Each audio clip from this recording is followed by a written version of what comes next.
high school days, you said you were in Wilkinsburg. Wilkinsburg High So School, did you, right?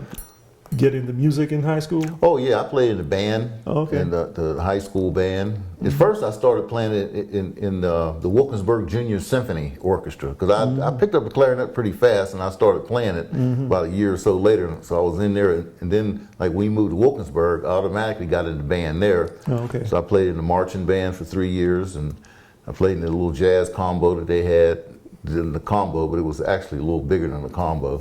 And I think when I was like maybe 17, 18, I had to sneak out of the house to do some gig. Cause see, my mother and them, they was into that religion. They, you know, like they didn't, that's only one regret I have, that my folks, they didn't like the fact that I was playing music, that kind of music, you know. Yeah, yeah. So they kind of held me back a little bit with, you know, stuff. Like I did take lessons for a while, but they, because of the fact that I was, you know, it's funny how people will listen to jazz music because of the certain notes that you play, and they think that's devil's music because it's like a blue note or something, you know.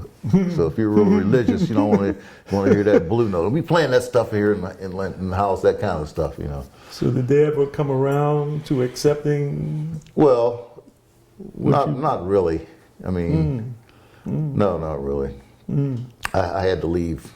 Well, I got drafted, like I said, you know, and I had to sneak out of the house. Of course, later, I think when I was like around 18 years old, you remember Harold Young, right? Yes. Yeah, well, he was a leader of a band at the time, so he had to go and you know, try to talk my folks into letting me play. Oh, okay. You know, so he promised that he was going to look out for us because me and there was a drummer named David Parrish, we were in high school at the time. So Harold promised to look out for us and everything, make sure nothing was going to happen. So I was happy. So my folks, I think they realized that either I was going to do that or I was going to leave home anyway. You know what I'm saying? So I think they gave into it. Yeah. So while you're in Wilkinsburg High School, you're playing with the band. Was there any inkling of playing in a well? You mentioned the Art Young. Harold Young, Harold Young band situation. So you had your introduction, so to speak, to playing jazz while you were in high school still. Yeah, but actually playing with Harold, it was mostly like we were playing like rhythm and blues, you know, back in them days. It wasn't, you know, it was some jazzy kind of stuff, you know. But I remember, like, see, Harold, he lived right around the corner from me. So, like, on the way to a gig or something, instead of him coming by my house, I just walked over to his house, you know, because he lived right around the corner.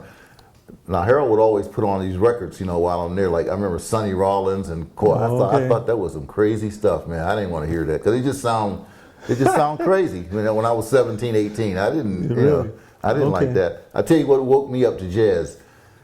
Joe Henderson's solo on "Song for My Father." When I heard that, it was like, wow! It just something about it was a little different.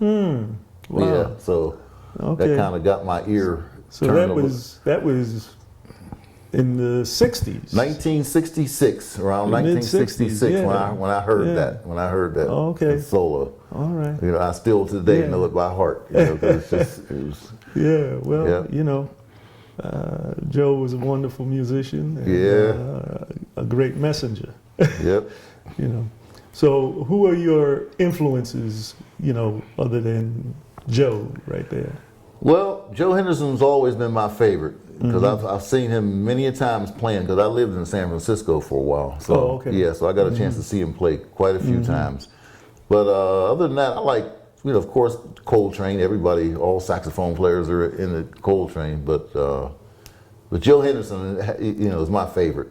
You know, no doubt about it. He's just the way he sounds, and because he plays a little outside and inside at the same time. He had that little mix of the past and the future. You know, I always liked that. He was a nice guy too, because I talked to him a couple times. Just, hey Joe, what's up? Blah blah.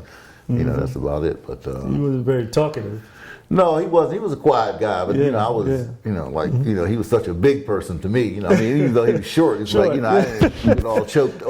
I'm sorry, I hit the mic. But anyway, you get all choked up, you know, when you're talking to a guy like that. But he was nice. He was a nice person.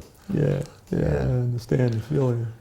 Not, you know, being exposed to many musicians that you admire, but not necessarily trying to have conversation with them. Yeah, yeah. 'Cause you think like you're getting in their way or something. Yeah, you know.